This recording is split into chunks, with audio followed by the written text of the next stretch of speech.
But before I start, I have to ask you to understand something you probably already understand. It's that old adage that if you don't like the message, please don't take your anger out on the messenger.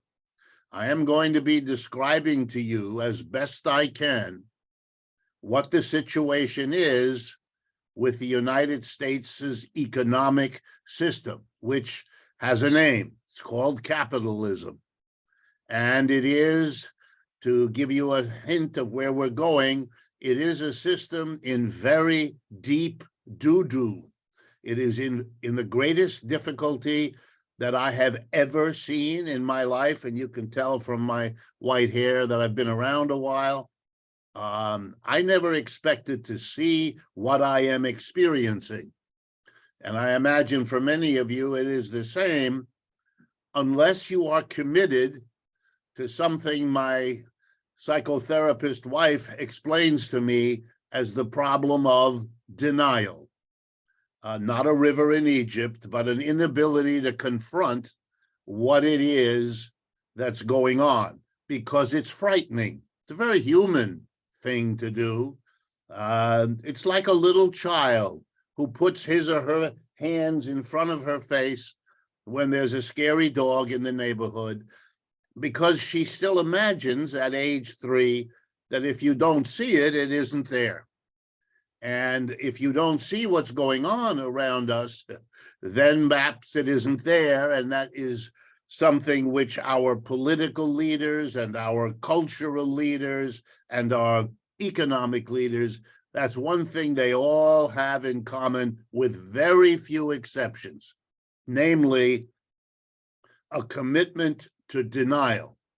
So my presentation today is going to try to break through all the mechanisms of denial that surround us in order to tell you what I think is going on. I'm not infallible. I make mistakes like everybody else, but this is the fruit of a lifetime of observing U.S. capitalism, which I was born in the United States in Youngstown, Ohio. I've lived and worked here all my life. I have never seen anything like the situation we are in now. And to give you the framework and then jump in, I think that the history of the world is a sequence with interruptions, but a sequence of empires. The Greek, the Roman, the Persian, the Egyptian, the Chinese, I mean, I could go on. And they all have something in common. They are born usually out of the demise of another empire. They evolve and change over a period of time, running from a few decades to a few centuries, and then they die. They pass away. The most recent one, perhaps the most and best studied, was the British Empire, which, depending on how you want to count, goes from around the 16th century to the end of the 19th, more or less. So 3 or 4 centuries, depending on how you count. And out of the disintegration of the British Empire, literally punctuated by the war, the independence war that swirled around Boston, right where you are, a part of that empire broke away. And in an important lesson, the empire denied that this was building, even though it was building across the entirety of the 18th century. Denied it. And then in 1776, the denial blew up in its face as the colonists here in this part of the British Empire, by the way, a relatively small, relatively unimportant part of the empire, wanted its independence. And a war was fought, which, to the surprise and chagrin of the British Empire and George III sitting on his throne in England, the British lost. Not to be forgetful, Let me remind you that in 1812, they tried again, and they lost again. And with that, set in motion the disintegration of the British Empire, which ended in World War I. Out of it emerged the American empire. American capitalism across the 19th century resolved certain key internal contradictions, holding them back, most notably the bizarre coexistence in this country of a capitalist Northeast and Midwest and a slave South. That was resolved by the willful destruction of slavery by the capitalists. Remember, the Civil War is the expropriation without compensation of the single most important wealth of the South in this country, the slave. The slave was emancipated and thereby the white master impoverished. A very stark disregard for the sanctity of private property.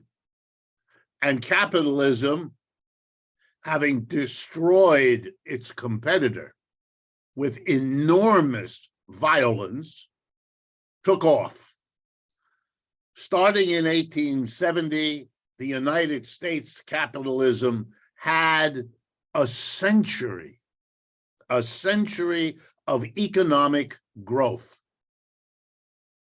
The most amazing thing is, if you look at the statistics, crude as they are, especially in the early years, the United States grew uninterruptedly for that century, roughly 1870s to the 1970s. Every decade, real wages of workers were higher than the decade before, even across the Great Depression. Profits grew even faster. So you had this bizarre situation, quite rare in the world, of a capitalism that was able to give rising profits to its capitalists and rising wages to the mass of its workers, with, of course, the exception of those workers with the bad luck to not have been born white. Very important that they sink in. Why? Because if you do something like this, if you have a century of economic growth under an economic system like capitalism, it isn't so surprising that you think of the United States as exceptional, because in that regard, it was. If you're religious, perhaps you think God likes Americans better than he or she likes other people.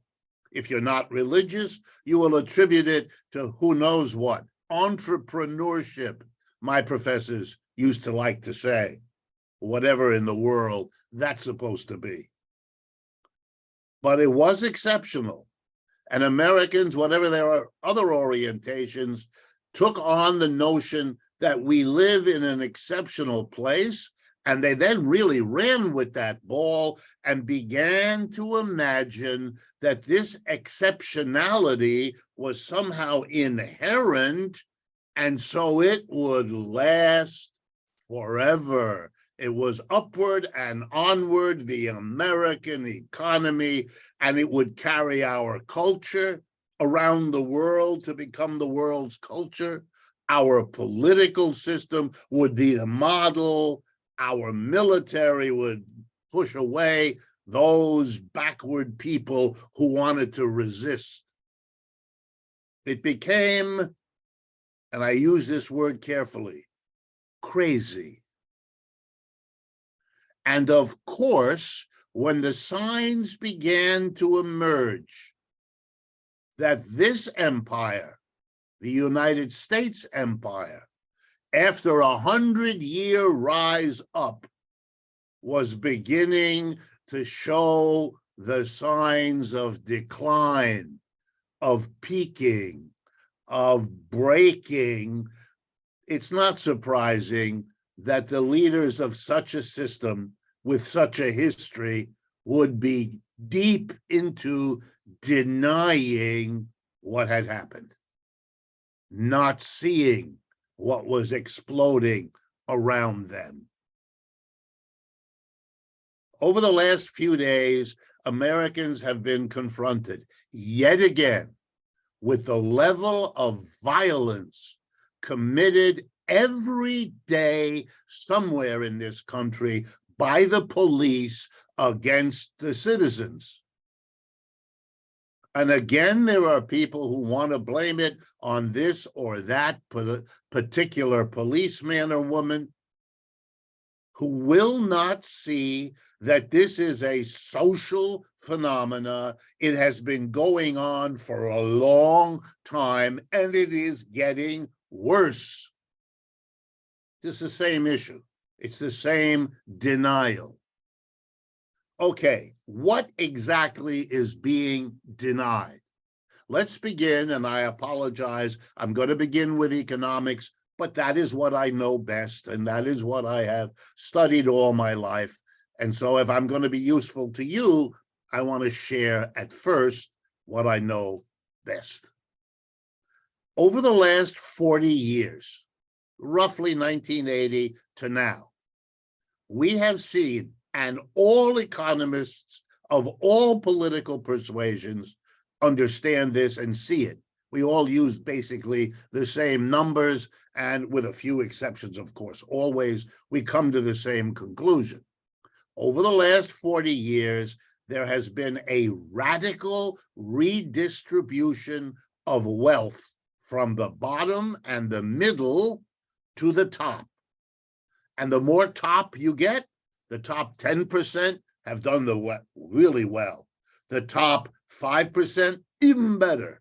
The top 1%, even better than that. And the top 0.1%, the best of all. And you know them, because in our society, we adulate them. I'm talking about Bill Gates or Elon Musk or Warren Buffett or fill in the blank. You know them. Our culture makes sure you know them. They became much richer. The top 10% became richer all across those 40 years. This was partly because, it's very important that you understand this, it was partly because we changed the tax laws in this country. We relieved taxes from corporations and the rich, and we switched them onto the middle and bottom. It was done by Republicans. It was done by Democrats. It didn't matter who was in the White House or who was controlling the houses of the Congress. The Democrats did it a little less quickly. The Republicans were a bit more intense. Speed varied. Content did not. Even more important than the changes in taxes was the phenomena of the relationship between capital and labor.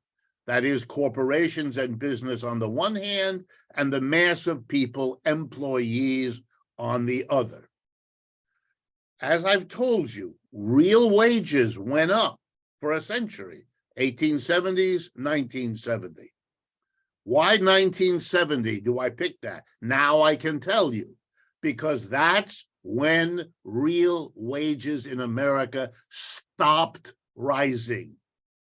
Absolutely epoch-making change. What is a real wage? It's the amount of money you get adjusted for the prices you pay. So, for example, if your wages go up 10%, you might feel good, but if all the prices you have to pay went up by 10%, you're no better off with a 10% bigger money wage than you were without it, because the prices have adjusted. We all know that in economics, so we don't use money wages, we use what's called real wages. Wages understood in terms of what it can afford you to buy. Goods, services, food, clothing, shelter, entertainment, education, medical care, whatever. Real wages rose. In other words, the money wages workers had from 1870 to 1970 rose more than the prices did. So they really got more stuff that they could afford to buy. In the 1970s, that stopped, and it has never resumed. The American working class today, earns, in terms of what it can afford to buy, the average American worker earns now what he or she did in 1978. Try to wrap your head around no more real wage increase. For a country that had enjoyed steady real wage rises for a century, this is a traumatic event. How was it handled in the United States? Denial. I won't embarrass you by asking how many of you know what I just said to be the case. How many of you have dwelt in your mind on what it might do to a population used to a rising wage when it is no longer available? There was no discussion at the time or since. No debate in this country. What do we do about all of this? The closest you got were vague gestures in which somebody says, gee, the middle class seems to be fading away, as if this were, I don't know, some sort of cosmic effect, or maybe the result of sunspots or allergies, or who knows what. But an analysis, either of why it happened or of what its consequences were, no, nothing serious. Well, let me tell you what some of the results were.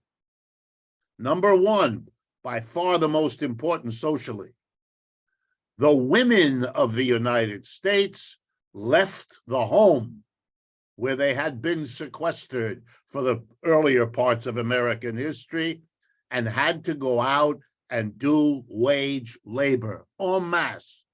The only ones who had been doing that beforehand were Black and brown women. They'd long been doing it because they had to. And the poorest among the whites. But now suddenly, all women, all the wives and mothers had to go out. There was no other way to sustain the fantasy of growth, of the American dream, of what had been experienced in the previous century. The second most important effect, Americans began to realize that the only way they could participate in further growth of consumption, the way they had been led to believe was somehow inherent in the American experience, besides sending their wives out to work, besides following a career as a worker in a factory, you could now go back to work and be a greeter at Walmart's. But beside that, you could borrow money. In the 1970s, the banks of the United States decided that the consumer, to whom they had never lent money before, they would now lend money to. In other words, the credit card, which until then had been American Express in the hands of rich people and businessmen, would now become socialized. Everybody's wallet would be crammed full of plastic cards. Live off them. And so the American working class, from around the 1970s to the present, accumulated debt. We are a debt-ridden society in the way we never were before. We became pioneers, not in covered wagons going west, but in what we could cram plastic in our wallets. all the growth of consumption, all the growth of consumption in the last 40 years has been based on women's labor, women's earnings, and debt. Families have become much more complicated institutions to survive. If I had more time, I'd go into that with you. We have the highest divorce rate in the world. We put our families under levels of pressure that would be impossible for anyone to sustain. American women consume more psychotropic drugs than any other population on the planet. Why? Because they are druggies? No, because we put them under impossible pressures, which blew up the family, since the mother was what held the emotional life of so many families together. And she was now as exhausted as the husband coming back from her hours of work. The empire's foundation is beginning to crack. Well, you keep assuming more debt, which the American working class did. It borrowed. It had borrowed with government support for its house. That's how mortgages developed. For those of you who don't know, mortgages were never given to working class people to buy a home until the Great Depression. To get us out of the Great Depression, the government took the step of guaranteeing the mortgages so the banks could lend without a risk. Otherwise, they wouldn't have, because they never did. So the American Homeowner Society is a product of the government, not of private enterprise, which was too greedy and too frightened to ever do it. Home loaning, then the car had to be paid for with loans because working class couldn't afford it. Then the credit card, so you could buy everything. And then in the last 20 years, a new indebtedness, the college student. So by now the family is dying, floating in levels of debt it cannot support because the underlying wage didn't go up, just the debts. And it doesn't take a PhD in economics, although I have that, for you to understand that if the underlying wage doesn't go up, you can't keep accumulating debt, because the time will come, and it's called 2008, and that's why that song is so appropriate, when the credit system exploded. Cracks in the empire.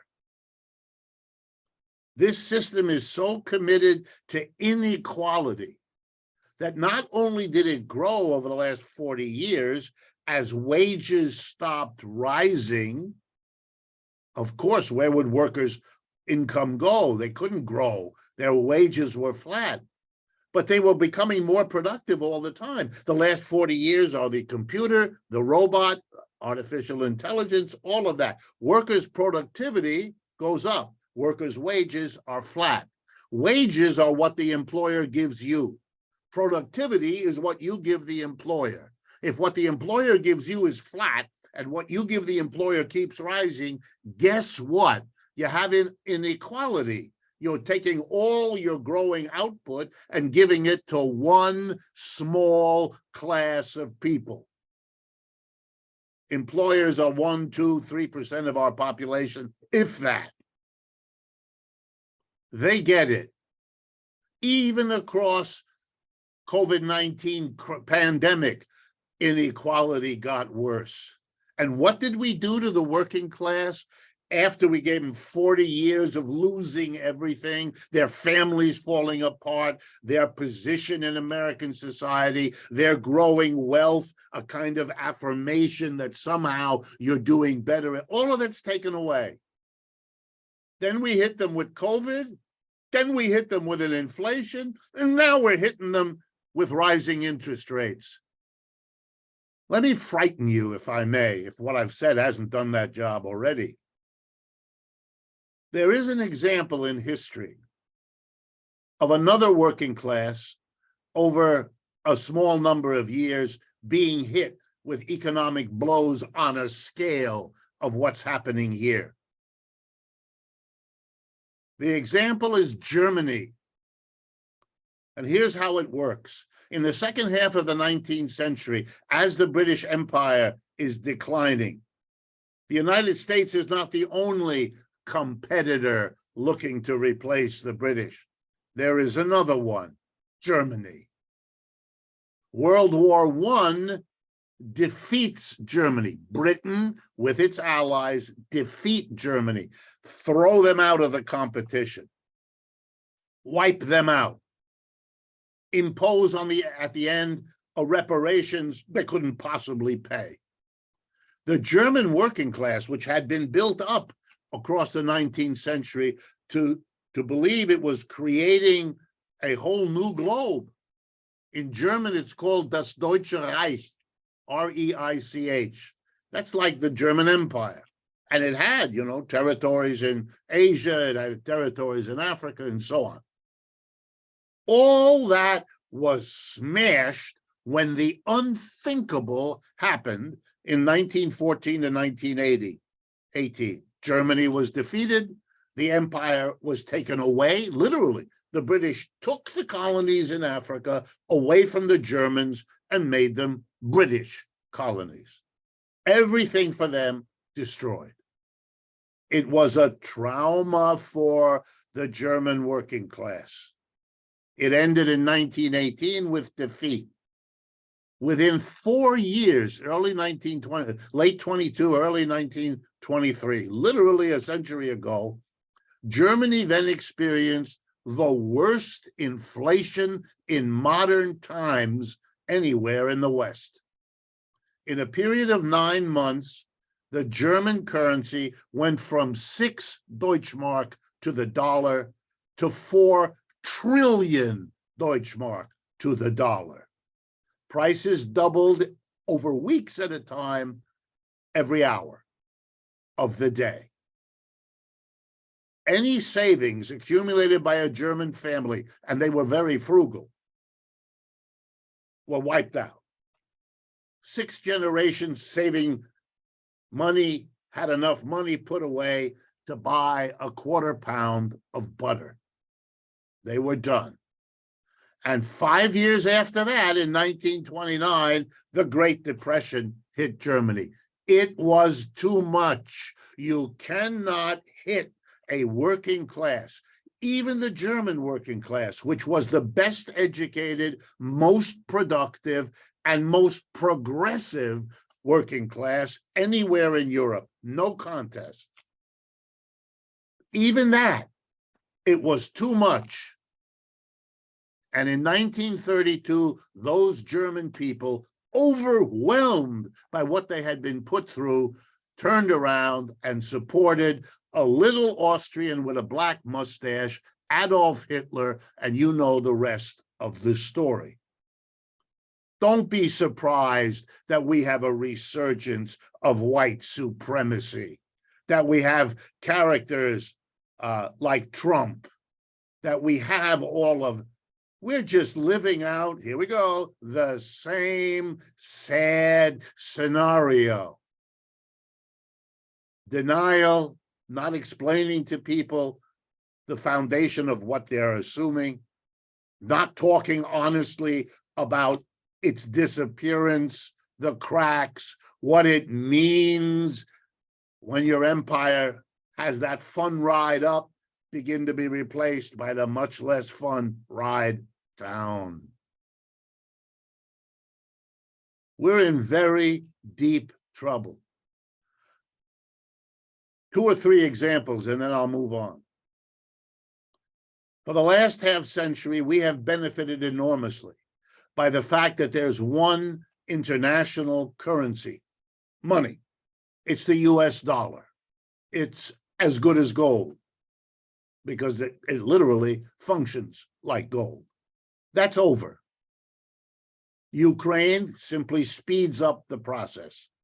China, Russia, now Saudi Arabia, Iran, Venezuela, and many more countries are signing up for another international currency, and it shouldn't come as a big surprise whose currency that is. It's the currency of the People's Republic of China. China shows all the signs of a rising empire, matching all the signs of a declining empire here. You may not like that information. You may be upset by it. That's your business. But to pretend it isn't there, let me give you just some numbers. I'm an economist. We do that. One of the things we do as economists is we look at the size of an economy to gauge relative economic power. And the number we use, it's crude, like all numbers, but it gives you an idea, is called GDP. It stands for Gross Domestic Product. It's a measure of the output of goods and services in one calendar year. So it helps us if we look at it and we measure it, and it's measured for every country on this planet. It gives us an idea of the relative size. Okay, let's now do a comparison of three countries, Russia, China, and the US, to get a sense of their economic wealth, their economic power, their economic footprint, if you like, in the world. To give you an idea of, and if you didn't know this, think about what that might mean. So I'll start with Russia. The GDP, most recent year of Russia, it's about $1.5 trillion. The GDP of the United States last year was $21 trillion. Do you understand? Russia has never been, and is not now, anything like a serious economic competitor of the United States. It never was. It never came close. It may have had some nuclear weapons to worry about. It may have had political influence, but as an economic unit, only people systematically denied the simple statistic I just gave you could believe that. Russia has $1.5 trillion GDP. The United States alone, 21. You know who has a bigger economic footprint than Russia? Italy. The United States is allied with Britain, France, Germany, Italy, and many other countries against Russia. If you put them all together, it's like 30, maybe $35 trillion against Russia with 1.5. What are you talking about? A war? This is a war between David and Goliath. And you're not going to be happy with who is playing which role. Think about it. Now China. What's the GDP of China? Ready? $17.5 trillion. That's a competitor. That's a competitor. Not Russia, China. That's the empire emerging. Not Russia, China. And why? Easy to explain. Over the last 25, 30 years, just try to drink in these numbers. Over the last 25 or 30 years, annual growth of GDP, how fast is the economy growing? Here in the United States, 2%, maybe slightly more, 2.3%, somewhere in there. Let's be generous, 2 to 3%. US, average annual growth. China, average annual growth, 6 to 9%. End of conversation. That's why China went from being one of the poorest countries in the world to being the competitor of the United States, one of the richest. You know what it's like? It's a story a little like the colony in North America being a place for furs and then becoming the new empire. so that the roles between between Great Britain and its colony were reversed. Now Britain is our colony, as any honest appraisal of the relationship between these two countries would immediately acknowledge. In Britain, one of the most common jokes you can hear is that when the United States tells Britain to jump, the response of Britain is, how high? It's a question. China has overtaken the United States in dozens of fields, particularly the highest tech ones. Young people around you are using TikTok. That's Chinese as a social media. What's going on? The United States doesn't know what to do. Having not learned the lessons, having not understood what denial means, for a long time, they denied. Because to see the rise of China is to take a step in the direction that might make you confront what's happening to you. And that's a taboo. Wow. Finally, the United States figures it out. And what does it do? As if it learned nothing from its history? It tries warfare.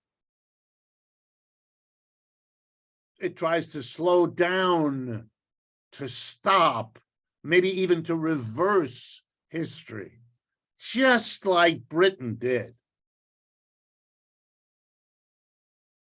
Mr. Trump declared a trade war against China. You remember? It's not that many years ago. He applied sanctions. He applied tariffs. He did everything he could to stop, to reverse it. None of it worked. It was one big, fat failure. Now we are in a war, we, the US and its allies, with the most important ally China had, Russia.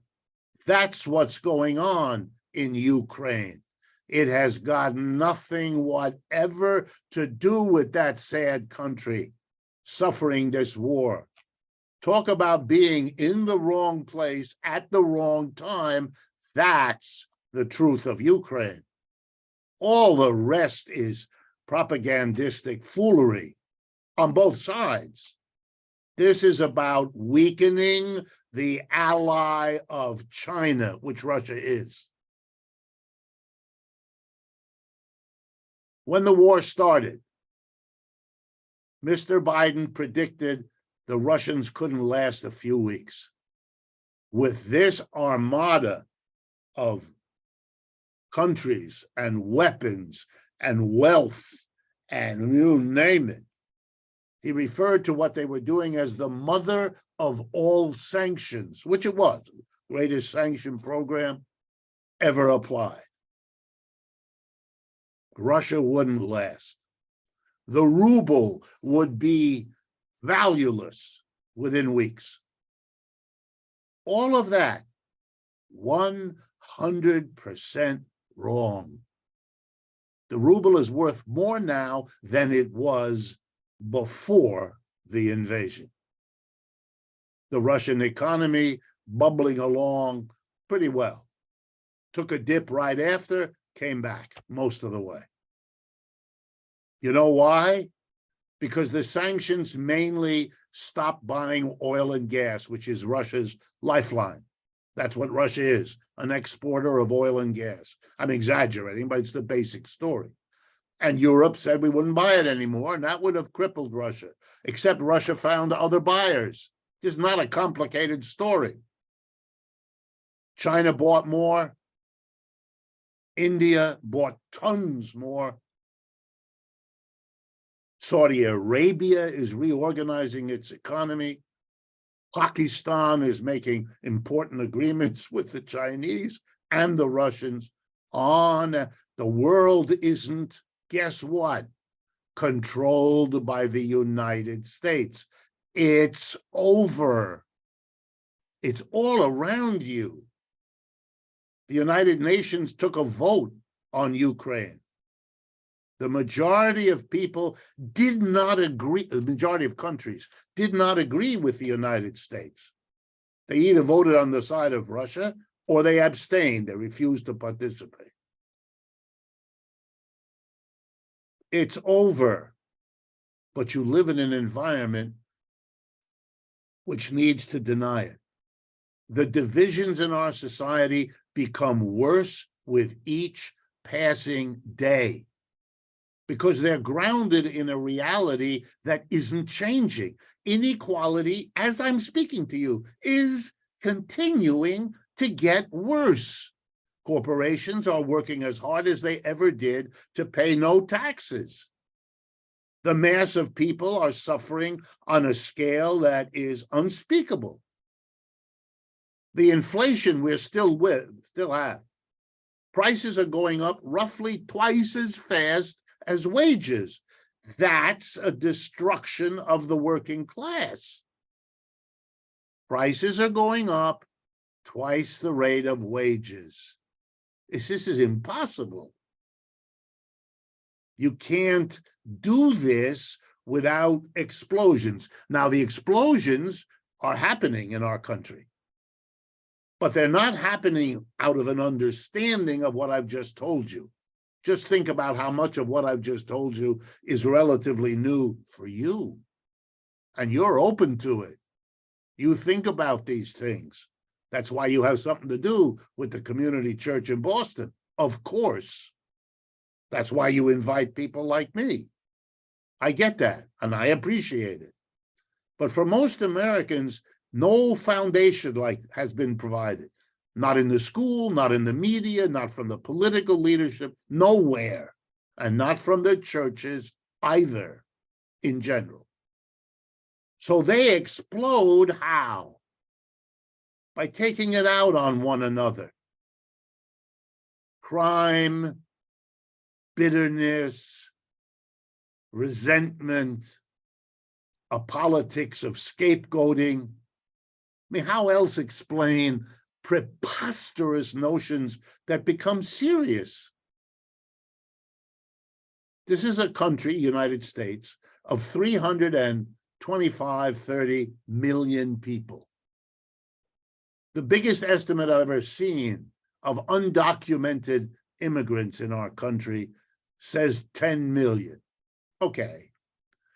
There's no way 10 million of the poorest people there are, immigrants from Central America, are the cause of the difficulties of a capitalist economy of 330 million people. That's silly. That's on a level, that an elementary school kindergarten kid wouldn't come up with something as off the chart as that. But we have serious politicians pandering to the political notion that we have a serious problem at our borders. Actually, we do. If you talk to corporate executives, as I do, the biggest problem for the last 6 months, guess what? It's called, ready? Labor shortage. Gee, you know how we're going to solve that? By bringing in immigrants, which is what they want. They don't know how to do it politically yet. They're working on that. But the politicians still have the upper hand. It's a wonderful way to pander to a desperate political mass.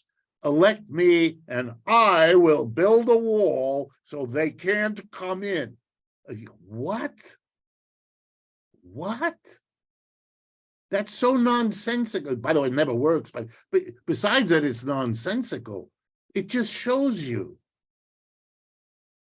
Or to be angry at black and brown people, as if they're your problem.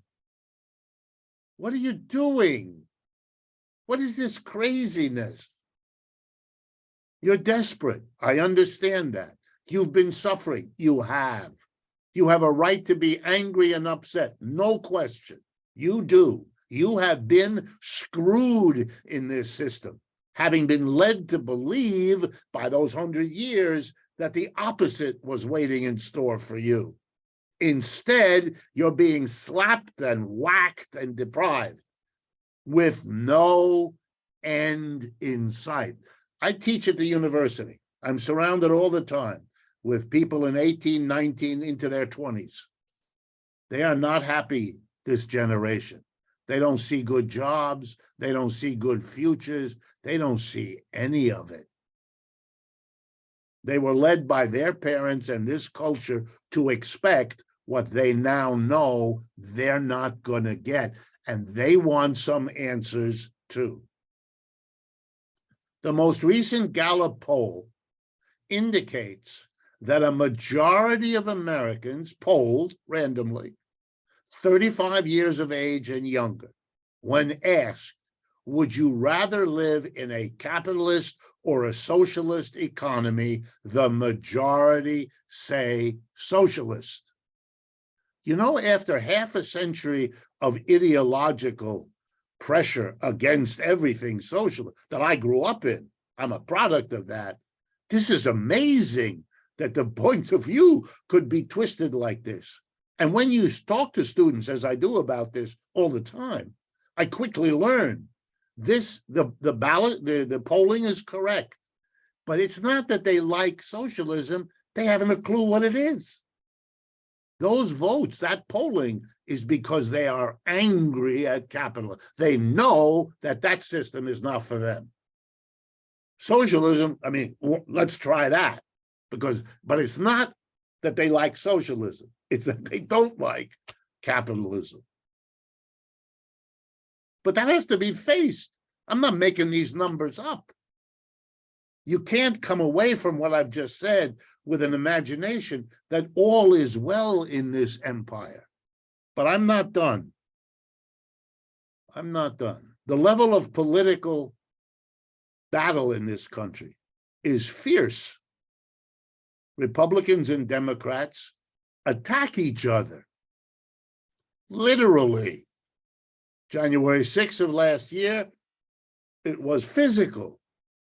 They wanted to kill Nancy Pelosi or Mike Pence or whoever they got in their confused mind pegged as the enemy, the scapegoat, the one who did bad.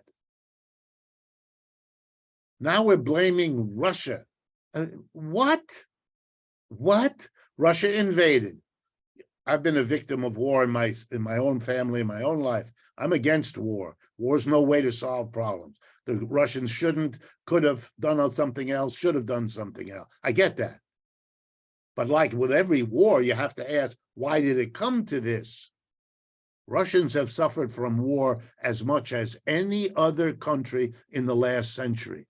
They're not going to go into a war easily and quickly. They're not like the United States, upon which no war has been fought in the last century.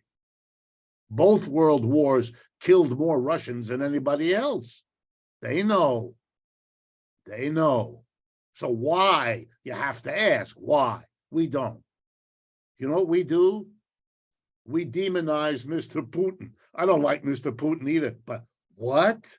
You know, we demonize Saddam Hussein. We demonize. That's very American. The other guy, the guy you're fighting, is the total sum of all evil in the world, whereas you are beautiful vanilla. What? Are we really that childish as a people that we can't ask the question, what happened here? Why did it come to this?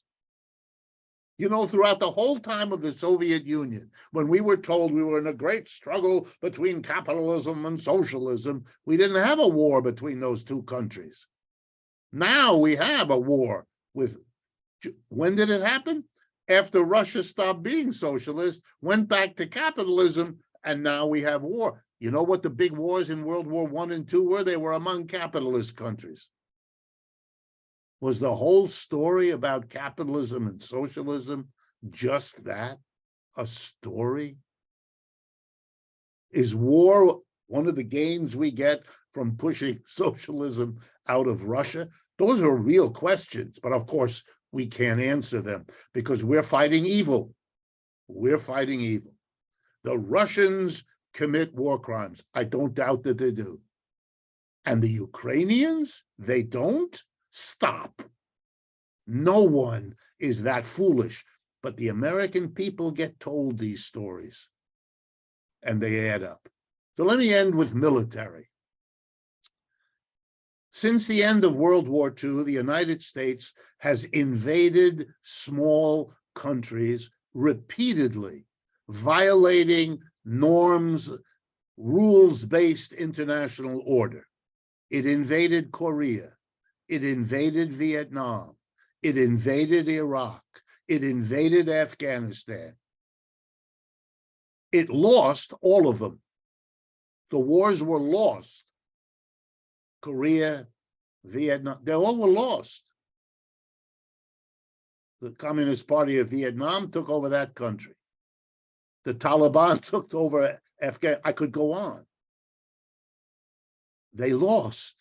They didn't win. They lost. And if you look at the line between the Russians and the Ukrainians, it has moved westward relentlessly for the entire year of this war. There is no question of who's winning and who's losing. Only in the minds of people committed to denial are these things going on. I'm not asking you to endorse either side in this war.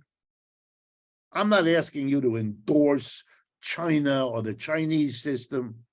I'm just asking you, and I do this with all my public speaking, I'm asking you, look at the reality you have in front of you.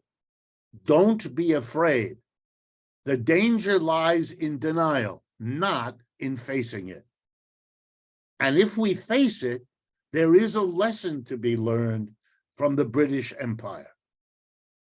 After 2 attempts to militarily force the United States back into the British Empire, after those 2 efforts had failed, the British Empire stopped trying and decided instead to try to work out a relationship with the United States, which it did. Not the greatest job, but did a pretty good job. The biggest waffle came in the US Civil War when the British seriously considered siding with the South. They didn't, but they came close. After that, though, once they could see who won there, they went with the winner. A very courageous move once the war was over. But maybe we have to learn that we have to live with the People's Republic of China. It has virtues. We could learn from them, just as they could learn from the United States. And that would be a better plan than what they're doing now. The American 7th Fleet is in the China Sea. There is no Chinese fleet on our border. We are there. We are there. We are threatening them. We always have. This is a country that is now our economic competitor. Its global political reach is extraordinary. And it has 4 times the number of people we do. And now that they're closely allied with India, you're talking about the 2 largest countries by population on this planet. You better come to terms with them, because the prospect of defeating that in a war, that's a war everybody loses. So you don't have that option unless you're crazy. Denial is never a good idea. Among psychologists, here's a truism. We all suffer traumas, particularly when we're young, children. And a trauma is bad. But a trauma that's denied, a trauma that can't be spoken, a trauma that can't be discussed is always much worse. You figure that out as you get older, and maybe you can go and have a therapist help you return to that trauma, to do the work of working through it that you couldn't or didn't do when you were younger. That's the premise of much of modern psychotherapy. But it applies here too. We have to stop the denial and face what is going on. Otherwise, we are going to get ourselves into one mess after another. And who's going to do it? The corporations that are profiting from this system? Unlikely. The rich who have become richer for 40 years, are they likely to question the system that has rewarded them that way? Unlikely. You know who's going to do it, if anybody does? It's the mass of the people, the employees of this culture. Or, if you allow me the old language, the working class. Because it's their ass that's on the line. They're the soldiers and they're the taxpayers who keep the system going. And that's probably why denial has won over honest confrontation with our reality. Marx once said that the capitalist class will, in the end, destroy itself. The question for all of us and all of you is, will we let that system take us down with it? Thank you. I've used up my time. I hope you have found it of interest.